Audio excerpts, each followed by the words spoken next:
តាមប្រភពព័ត៌មានដែលយើងទទួលបានពីកន្លែងកើតហេតុបានឲ្យដឹងថានៅរសៀលម៉ោង 2 ថ្ងៃទី 24 ខែកញ្ញាឆ្នាំ 2025 គឺមានករណីដែលបុរសខាងលើបានចុះលេងទឹកសមុទ្រនៅម្ដុំឆ្នេរជំទាវម៉ៅស្ថិតនៅក្នុងក្រុងកំពង់សោមខេត្តព្រះសីហនុហើយបានលងជាបន្តមកសមត្ថកិច្ចបានបញ្ចេញកម្លាំងរុករកជាបន្តបន្ទាប់និងបានរកឃើញសពបុរសទាំង3ខាងលើនៅវេលាម៉ោង 8 យប់ថ្ងៃទី 24 ខែកញ្ញាឆ្នាំ 2025 ប្រិមិត្តប្រកាសជាបានដឹងហើយថានៅខែនេះគឺជាខែវស្សាគឺជាខែដែលមានរលកធំនៅឯជីសមុទ្រអញ្ចឹងទេសូម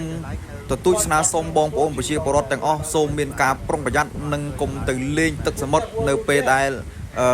មានរលកធំបែបនេះសូមបងប្អូនមានការប្រុងប្រយ័ត្នឲ្យបានខ្ពស់ផងដែរ